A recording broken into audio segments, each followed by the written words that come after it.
once I did too much. I made a copy of the Schönbrunn castle in Vienna. Yes? And we needed 500 builders to build it. When the king of the waltz suddenly stumbled on stage at age 75, the music world held its breath.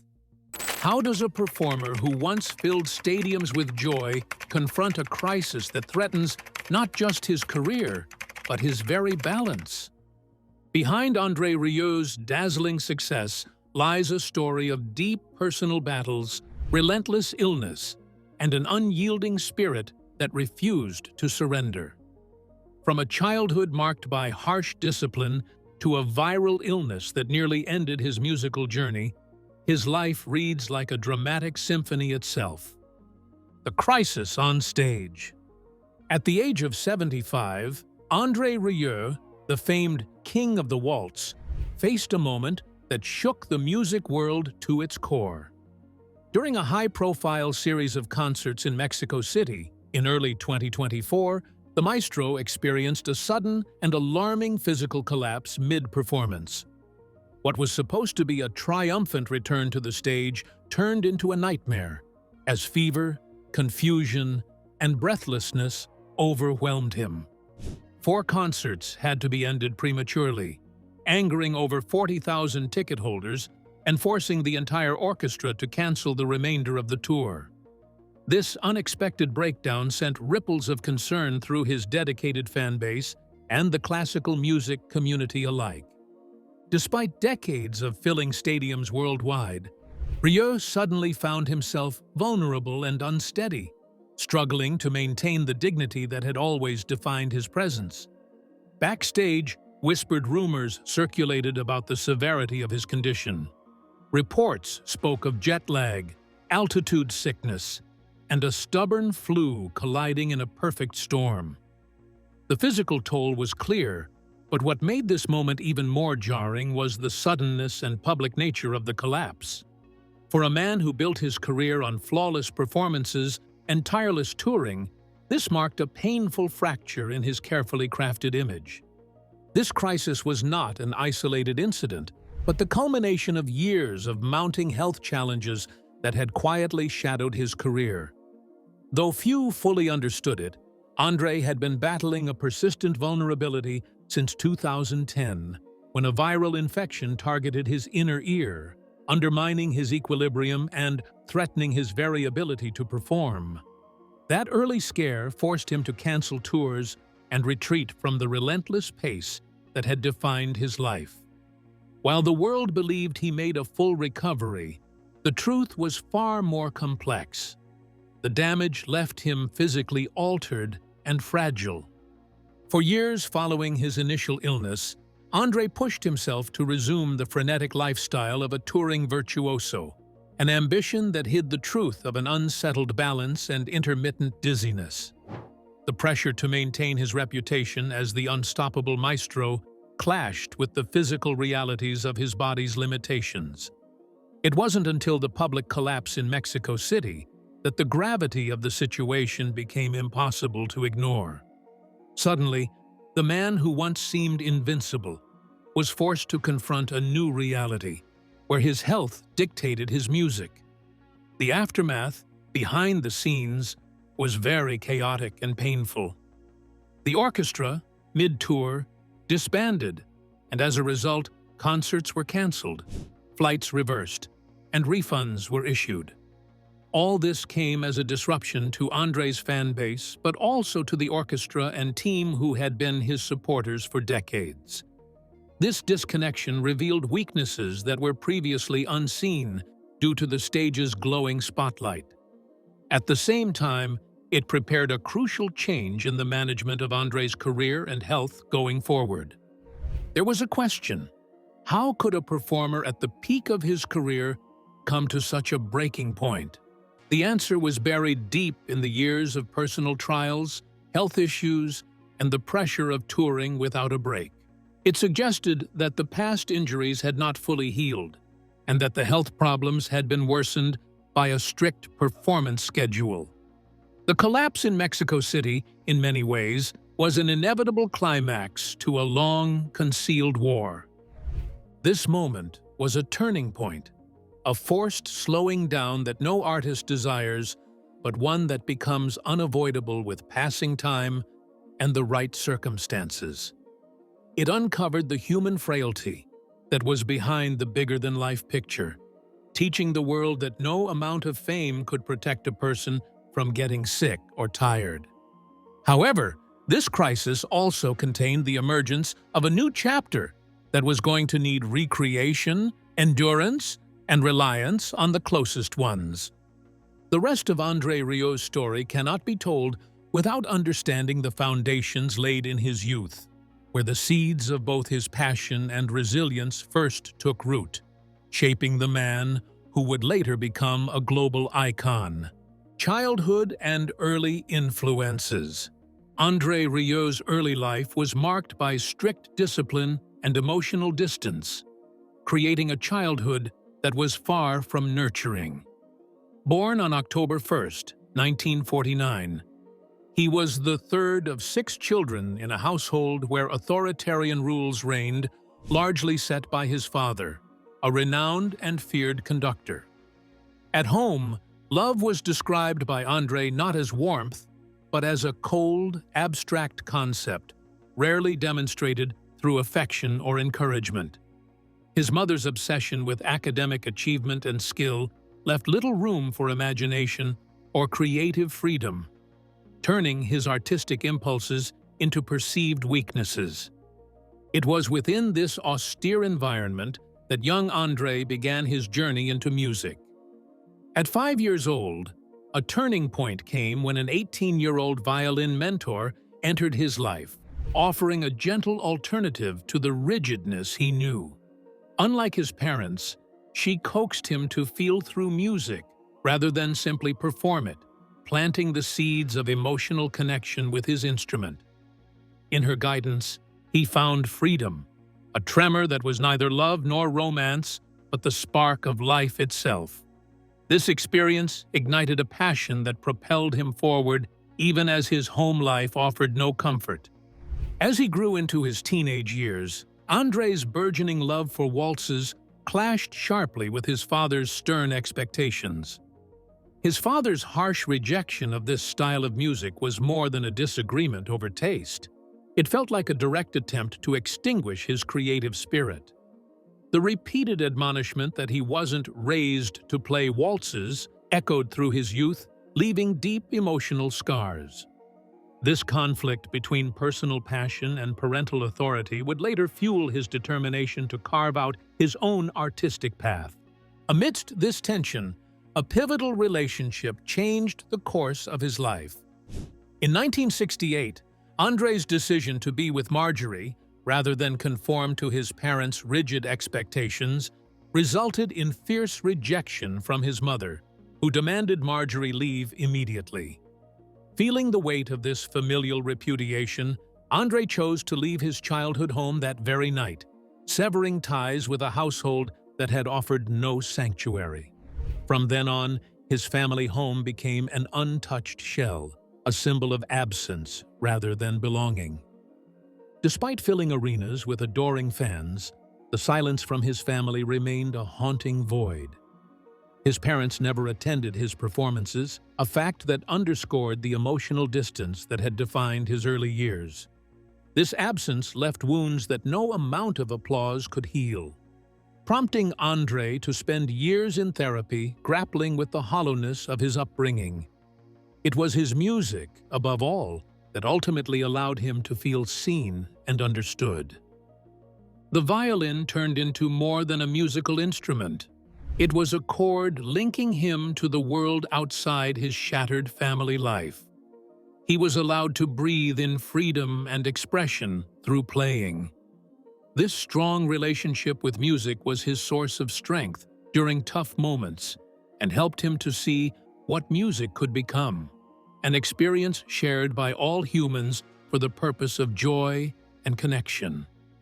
After formal orchestral training and years coping with the often sterile environment of traditional classical music, Andre's rebellious character shone through. The 12 and more musicians, playing under the name of the Maestro Salon Orchestra, which he established in 1978, were the critics and large stage's three-way love triangle breakup. 12 young and vibrant musicians that Andre had assembled planned to play only for loving their music. Small towns and humble community halls were the sites of these first performances, which already had the human element mixed up with sound. It was an undisruptive revolution that had hope and authenticity at its core, not fame or wealth.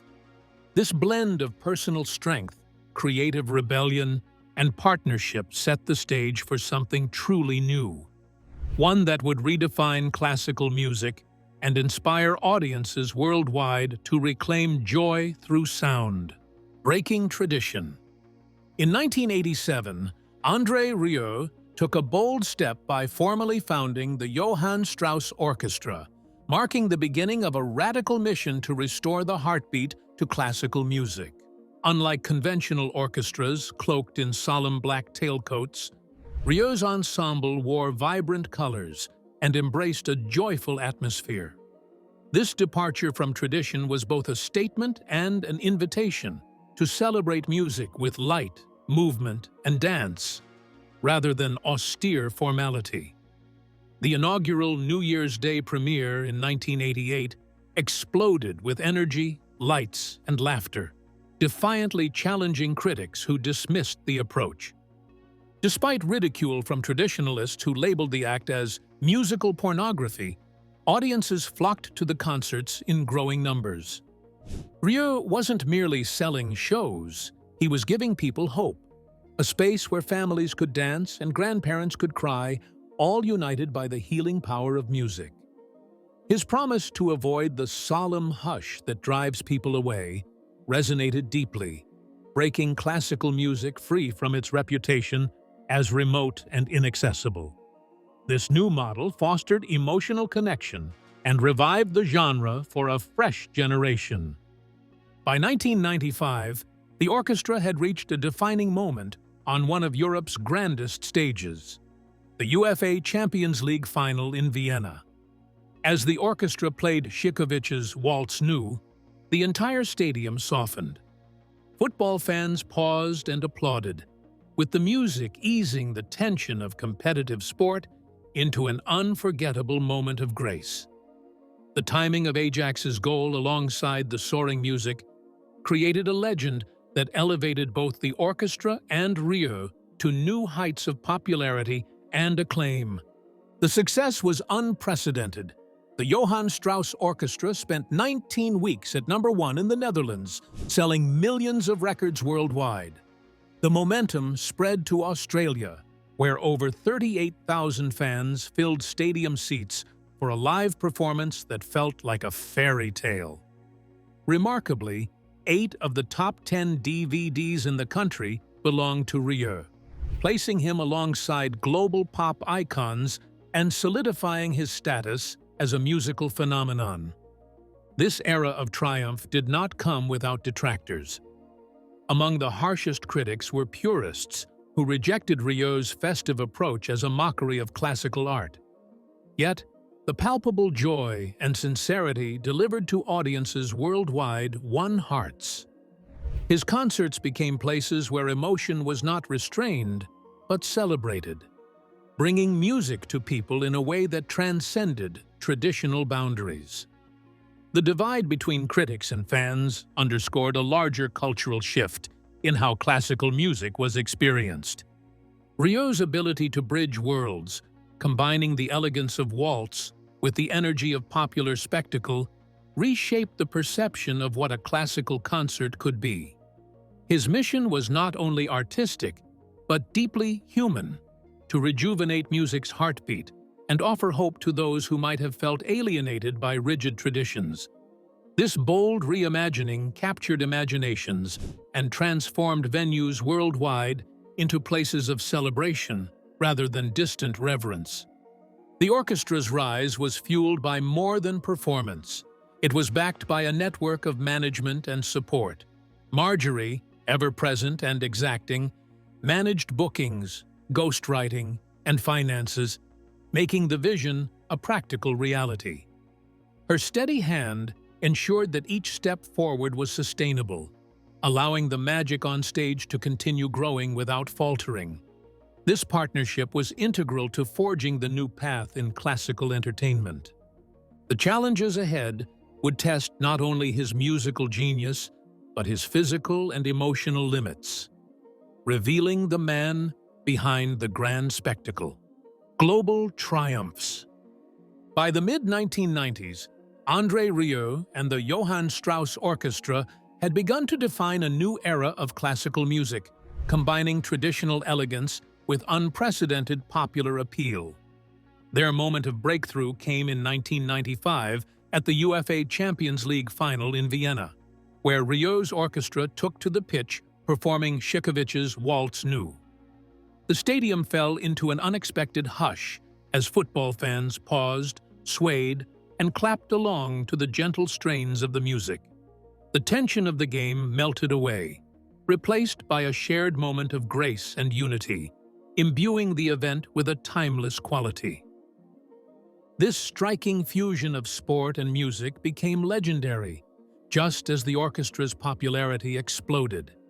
The Johann Strauss Orchestra soared to #1 in the Netherlands, holding that position for an astonishing 19 weeks.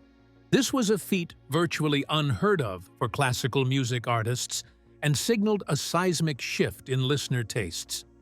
Millions of records sold globally confirmed that Rieu was no longer confined to classical circles, but was crossing into mainstream consciousness with ease. Australia soon followed suit, embracing Rieu's joyful sound with enthusiasm. Over 38,000 people gathered in Melbourne stadium seats to witness what many described as a fairy tale brought to life.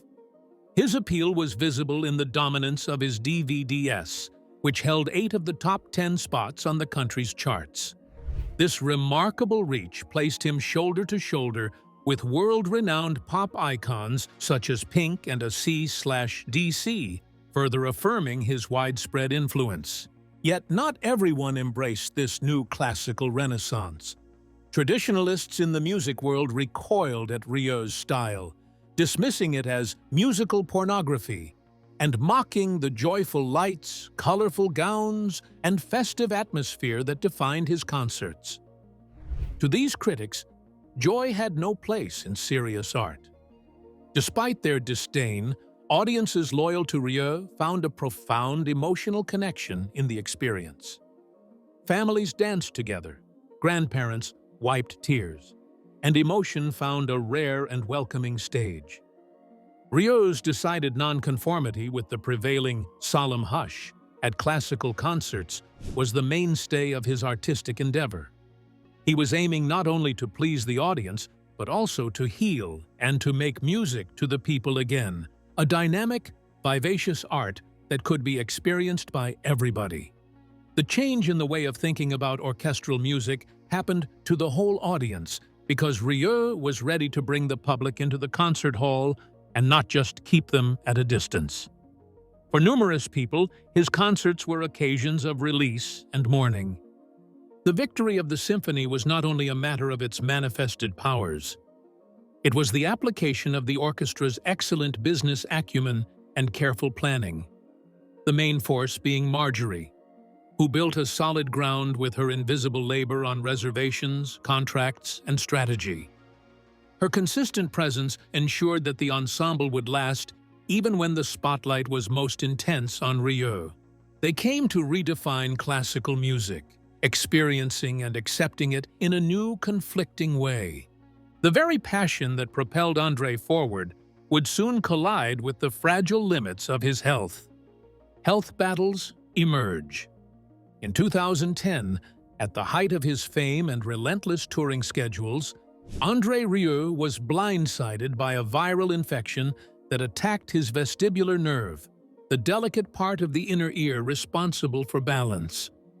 For a violinist whose craft relied on perfect equilibrium, this was devastating. His world began to spin uncontrollably, and nothing, not even the ground beneath him, felt stable. Bedridden and disoriented, he faced a terrifying unknown, unlike any other challenge in his life. Doctors ordered immediate rest, and the man known for his unstoppable energy was forced into an unprecedented halt. Concert tours were canceled, and the rigorous pace of his life collapsed. Years of rigorous training and pride in physical stamina gave way to months of vulnerability and uncertainty. This was more than a simple illness. It was a fracture in the foundation of his identity, shaking him to his core. Recovery proved slow and difficult. Conventional therapies failed to bring relief, prolonging the period of isolation and physical distress. However, a turning point came from an unexpected source: a letter from an Australian fan who shared how specialized vestibular exercises helped restore balance in his own battle with the same infection. Desperate for normalcy, Andre embraced the advice, beginning a painstaking journey back to the stage. Gradually, distortions lessened, and after months of withdrawal, he stood again. First unsteadily, then with increasing strength. His eventual return to touring was hailed as a triumphant comeback, signaling not just physical recovery, but a restoration of his public persona. Fans and critics believed he was back to his full brilliance, yet the invisible scars remained. His balance was fragile, and the ear once assaulted remained a vulnerable spot. Management acknowledged that, though symptoms were dormant, the risk of recurrence loomed. Any new episode would be dangerous, especially during live performances. This worry created persistent tension within the team, compelling a new approach to his touring and health management. The man who once gloried in endurance now faced the necessity of caution. The following years saw moments of renewed difficulty. In 2016, a very personal loss struck.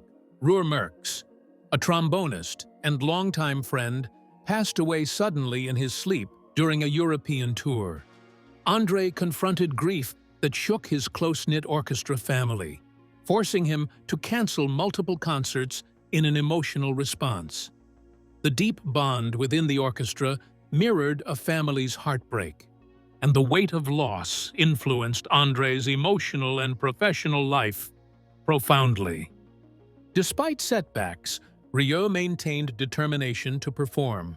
Even in 2019, while battling a vicious flu, he took to the stage, smiling through sweats and fever.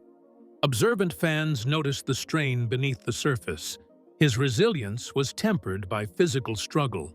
His commitment never wavered, but the battle between passion and health became ever more visible. The storm that would truly shatter his strength emerged in Mexico City in early 2024, when a collision of jet lag, altitude, and illness forced an abrupt halt to his tour and exposed the limits of his endurance. The ensuing chaos underscored a harsh truth: no amount of willpower could override the fragility of the body. This marked not an end, but a critical threshold that demanded new strategies, support, and acceptance of vulnerability. As the demands of his health grew more urgent, so too did the role of those who would guard his well-being, ushering in a new chapter defined by careful management and redefined purpose. Loss and grief. Even as Andre Rieu battled physical ailments, the weight of personal loss added a profound layer of grief that touched his very core. In 2016, during a European tour in Leeds, tragedy struck unexpectedly when Rieu, a trombonist and longtime friend, passed away quietly in his sleep. The news hit the orchestra like an earthquake. Merckx was not only a colleague, but had become like a brother to Andre. There was no time for hesitation. Concerts in Nottingham, London, Birmingham, and Glasgow were immediately cancelled as mourning settled over the ensemble. This loss rippled through the close-knit group, which often referred to itself as a family, making the void deeply felt both on stage and off. Andre openly admitted the devastation, revealing how the absence of someone so integral shook his focus. The burden of grief made every performance that followed carry a heavier emotional weight, the music colored by memories and sorrow. It was a reminder that even amidst success and acclaim, life's fragility remained ever present. Despite the pain, Andre's commitment to music never faltered. In 2019, he took to the stage while battling a severe flu, pushing through fever and shuddering sweats to deliver the performance his fans expected. Though he smiled and played with passion, those closest saw the toll illness and grief exacted behind the scenes. This act of perseverance illustrated his unyielding dedication, even as his body struggled to keep pace with his spirit. Grief, however, is not a battle fought alone, and the orchestra unified in support, sharing the journey of loss and healing. The experience deepened the emotional texture of their music, lending authenticity and poignancy to each note played. The orchestra's response reflected a larger truth. Behind the spectacle, real human stories were unfolding, stories of love, loss, and resilience. The death of Merckx was just one of the events that tested Andre's stamina in the years that followed. A crisis in Mexico City that started in early 2024 physically showed the cumulative effects of the years of strain and personal turmoil. The health battles were not easy, but the emotional pain forced Andre to face his limits where he hadn't previously acknowledged them. He couldn't just be talented anymore if he wanted to continue. He would need to look after himself, maintain a good balance, and have the company of the few pro-allies. There were several moments of discomfort, but they were also necessary during the process of recognizing the hardships Andre had faced over the years. Silence and illness had taken a toll on him, and he was forced to come up with a new approach to the whole situation, no longer one guided by such core values as endurance and acceptance.